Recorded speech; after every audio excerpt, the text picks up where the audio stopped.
आपने factory process तो बहुत से देखे होंगे, लेकिन जो हम आपको दिखाने जा रहे हैं उसे देखकर आपका दिमाग चकरा जाएगा। क्योंकि जिन मशीनों के बारे में हम आपको बताएंगे उनके कारनामे देखकर आप सोच में पड़ जाएंगे। क्या आपने ऐसी मशीन देखी है जो भारी भरकम होती है और पहाड़ को पल भर में तोड़ देती है? और कैसे ये मशीन फटाफट खेत से आलू निकाल लेती है? वहीं ऐसी ही मशीन के बारे में देखेंगे जो कई किलोमीटर लंबी सड़कों को आसानी से बिछा देती है। तो आइए देखते हैं ऐसी ही कुछ हैरान कर देने वाली भयंकर मशीनों के बारे में। इसीलिए बने रहिएगा हमारे साथ वीडियो में एंड तक। चलिए दोस्तों, अब आपको सबसे पहले हम खेत को कुछ ही घंटों में कल्टीवेट करने वाली मशीन से परिचय कराते हैं। जिस कल्टीवेटिंग मशीन की हम बात कर रहे हैं वो नॉर्मल कल्टीवेटिंग मशीन से बिल्कुल अलग यानी कि एडवांस होती है। इस मशीन को खेतों में चलाते हुए जब आप देखेंगे तो आपको यकीन नहीं होगा कि कैसे ये खेत को आसानी से और जल्दी से जोत देती है। वैसे आकार में तो ये ज्यादा बड़ी नहीं होती है, लेकिन इसमें लगे हुए ब्लेड मिट्टी को ऐसे उखाड़ फेंकते हैं जैसे हवा सूखे पत्तियों को। जी हाँ, अब गहराई तक खोदते हुए ये मशीन मिट्टी को तहस नहस कर देती है। और इसमें लगे हुए ब्लेड इतने पैने होते हैं कि मिट्टी कैसी भी हो उसे कल्टीवेट ये कर देती है। अब आपकी जानकारी के लिए बता दें कि ये मशीन आज के मॉडर्न एग्रीकल्चर के लिए बनी हुई है। इसमें आसानी से और कम समय में खेत को कल्टीवेट करके फसल उगाई जा सकती है। अब हम देखते हैं कि कैसे बड़े बड़े खेतों में पोटैटो हार्वेस्टिंग मशीन से पोटैटो निकाला जाता है। वैसे पोटैटो हार्वेस्टर मशीन को देखकर एक बार के लिए तो आप सोचते रह जाएंगे कि क्यों बिना मजदूरों के एक मशीन कैसे मिट्टी से आलू को बाहर निकाल लेती है और आलू भी ना सही सलामत बाहर आ जाते हैं एकदम मस्त तरीके से। इस मशीन में ऐसे ऐसे टूल्स होते हैं जो मिट्टी के अंदर से आलू सहित पौधों को बाहर निकाल लेते हैं और ये आलू का पौधा कन्वेयर बेल्ट के सहारे मशीन के अंदर चला जाता है और मशीन आलू और पौधों को अलग कर देती है। पौधा ऊपर ही रह जाता है, वहीं आलू बाहर निकल जाती है और पास के कंटेनर में स्टोर कर लिया जाता है। अब आपकी जानकारी के लिए बता दें कि ये मशीन आलू को इतनी आसानी से मिट्टी से निकालती है कि आलू बिल्कुल भी डैमेज नहीं होता है। इस मशीन की मदद से बड़े बड़े खेतों में आसानी से आलू को निकाल लिया जा सकता है और जहां पहले लोगों को इस काम में हफ्तों लगते थे, वहीं इस मशीन से ये काम कुछ घंटों में ही हो जाता है। तो चलिए अब बढ़ते हैं दूसरे मशीन की तरफ। आप जानते हैं कि कुछ खेत ऐसे होते हैं जहां की जमीन में मिट्टी कम पत्थर ज्यादा होते हैं और ऐसे जमीन में खेती करना आसान नहीं होता है क्योंकि पौधे पत्थर पर नहीं उग सकते हैं। पहले के समय में ऐसी जमीनों पर खेती बहुत मुश्किल होती थी, पर अब इस जमीन से पत्थर को निकाल सकते हैं। इसके लिए हम रॉक पिकर मशीन का इस्तेमाल करते हैं। इस मशीन के बारे में जानने से पहले आपको बता दें कि ये ना तो खोदती है और ना ही काटती है। ये खेत में मौजूद छोटे से लेकर बड़े पत्थरों को उठाकर मशीन में ही लगे कंटेनर में स्टोर कर लेती है। अब आपको बता दें कि रॉक पिकर मशीन में बड़े बड़े ब्लेड लगे होते हैं जो घूमते रहते हैं और जमीन पर पड़े पड़े छोटे बड़े पत्थरों को आसानी से उठाकर अपने अंदर कर लेती है और ऐसा करते हुए ये मशीन सैकड़ों पत्थर अपने कंटेनर में इकट्ठा कर लेती है। इस मशीन की मदद से कुछ ही घंटों में पत्थरों को स्टोर करके खेत से बाहर कर देती है और इस तरह से कुछ घंटों के बाद खेत पूरी तरह से क्लीन हो जाता है और आप इस पर आसानी से खेती कर सकते हैं। अगर आपका खेत भी पथरीला है तो इस मशीन की मदद से आप खेत को सही कर सकते हैं और खेत को दोबारा उपजाऊ कर सकते हैं। दोस्तों, जब हम मशीन की बात कर ही रहे हैं तो हम नाली खोदने वाली मशीन की भी बात कर लेते हैं। हमें खेतों में नाली या फिर रोड के किनारे नाली को बनाने की जरूरत पड़ती है। इसके अलावा खेतों में हो या फिर कहीं और नाली बनाने में हमें बहुत ज्यादा टाइम लगता है। इस वक्त को बचाने के लिए आप ट्रेंच मशीन का इस्तेमाल कर सकते हैं। वैसे इन नालियों को मजदूर और जेसीबी से भी बनाया जाता है, लेकिन जो काम ट्रेंच मशीन कम समय में कर देगी वो काम मजदूर और जेसीबी ना नहीं कर पाएंगे। इस कारनामे को देखकर आपका माथा ठनक जाएगा। जी हाँ, क्योंकि ये नाली को ऐसे खोदती है जैसे कोई चाकू से केक काट रहा हो। नाली को गहराई और चौड़ाई के साथ खोदते हुए ये ऐसे चलती है जैसे लगता है कोई धरती का सीना चीर रहा हो। ये मशीन मिट्टी को खोदते हुए और रास्ते बनाते हुए मिट्टी को साइड से बाहर निकाल देती है।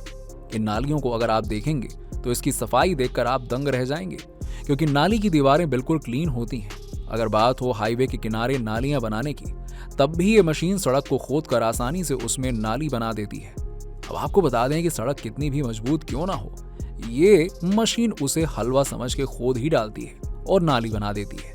खैर, अब आपने खेत में नाली बनाने और खेत से आलू निकालने वाली मशीन तो देख ही ली है, तो रोड के किनारे यानी कि सड़क के किनारे लगी घास को हटाने वाली ग्रास कटिंग मशीन को भी देख लेते हैं। सड़क पर चलते हुए आपने ढेर सारी घास को सड़क के किनारे लगी हुई देखा होगा, और ये घास ऐसे फैलती है जैसे सड़क इसकी अपनी प्रॉपर्टी है और फैलते हुए चली जाती है। घास के फैलने से रोड ऐसे दिखती है जैसे किसी घने जंगल से कोई पतला सा रास्ता गुजर गया हो। अब इस घास को हटाने के लिए ग्रास कटिंग मशीन ऐसे काम करती है कि घास को फिर से अपने पाले में लौटना पड़ता है, यानी ये मशीन इस घास को सड़क से उठाकर किनारे कर देती है, यानी फेंक देती है। और ये ऐसे काम करती है जैसे किसी पत्थर पर चाकू को पैन किया जाता है। इस मशीन में लगे हुए टूल घास को उखाड़ देते हैं और सड़क बिल्कुल क्लीन हो जाती है। आपकी जानकारी के लिए बता दें कि इस मशीन को ट्रैक्टर से जोड़कर रखा जाता है, क्योंकि इसे एनर्जी ट्रैक्टर से ही मिलती है और इसे आसानी से कहीं भी ले जाया जा सकता है। वहीं अगर हम बात करें इन रास्तों के किनारे लगे पेड़ों या जंगलों में लगे पेड़ों को काटने की, तो इसके लिए इस मशीन की आज के समय सबसे ज्यादा जरूरत होती है। वैसे इस मशीन से पहले हम जान लेते हैं कि पहले पेड़ों को कैसे काटा जाता था। तो आपको बता दें कि पहले के समय में मजदूरों के द्वारा इन पेड़ों को काटा जाता था। वहीं इन पेड़ों को काटने के लिए कभी कभी पेड़ों पर चढ़ना भी पड़ता था और इसमें यूज होने वाले टूल्स कुल्हाड़ी या फिर हंसिया होते थे। लेकिन ये काम आसान नहीं था, इसमें रिस्क भी होता था। वहीं आज के मॉडर्न जमाने में इस मशीन की जरूरत कुछ ज्यादा ही होती है, क्योंकि ये पेड़ हो या फिर टहनियां उन्हें आसानी से काट देती है, यानी ऐसे काटती है जैसे लगता है कि चाकू से सेब काटा जा रहा हो। और इस तरह चाहे गार्डन हो या फिर आपके घर का रास्ता, हर जगह पर पेड़ों या टहनियों को काटने के लिए इस टूल का इस्तेमाल किया जाता है।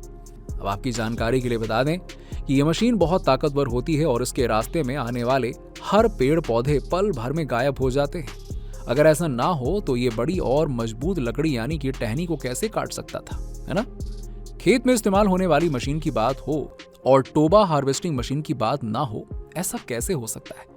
अगर आपने ब्रुसेल्स स्प्राउट्स को खेतों में देखा होगा तो आप इस मशीन से जरूर परिचित होंगे, लेकिन अगर नहीं तो बता दें कि ब्रुसेल्स स्प्राउट्स हार्वेस्टिंग के लिए टोबा स्प्राउट्स हार्वेस्टिंग मशीन का इस्तेमाल किया जाता है। वैसे जब आप इस मशीन को खेतों में देखेंगे तो आपको इसमें बैठे वर्कर्स दिखाई देंगे जो स्प्राउट्स को हार्वेस्ट करते हुए नजर आएंगे। ये वर्कर्स ब्रुसेल्स स्प्राउट्स के प्लांट को ईजिली उखाड़कर मशीन के अंदर डाल देते हैं और ये मशीन इन स्प्राउट्स के बीज को पत्तों से अलग कर देती है। और ये काम इतनी आसानी से करती है कि बीज हो या फिर पत्ते खुशी खुशी अपने अपने रास्ते चले जाते हैं। इस मशीन को देखकर आप दंग रह जाएंगे। दोस्तों, जब टोबा स्प्राउट हार्वेस्टिंग मशीन जैसी आधुनिक मशीनें हों तो खेती करने से कैसे डर लगेगा, है ना? वैसे हमने स्प्राउट्स हार्वेस्टिंग मशीन जैसी बड़ी मशीनों और उनके कारनामों को तो देख लिया। अब इस छोटी मशीन के कारनामे भी देख लें जो इस लिस्ट में शामिल है।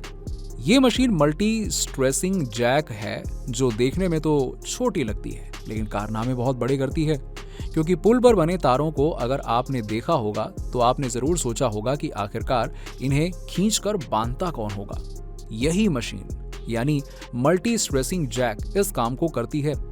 इसमें लगे छोटे छोटे छेद में इन स्टील के मजबूत और लंबे तारों को सेट किया जाता है और ये मशीन ईजिली उन्हें कस देती है और कसने के बाद ये तार कहीं नहीं जाते हैं। वहीं इन्हें मजबूत बनाने के लिए इन तारों के किनारे पर लोहे की क्लिप लगा दी जाती है और हमेशा के लिए सेट हो जाते हैं।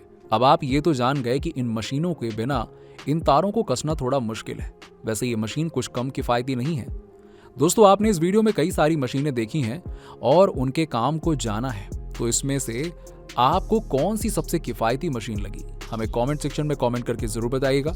और अगर आप हमारे चैनल पर नए हैं, सब्सक्राइब नहीं किया तो देर किस बात की है, फटाफट सब्सक्राइब कीजिए और वीडियो को लाइक और शेयर करना मत भूलिएगा। चलिए मिलते हैं आपसे अगले वीडियो में।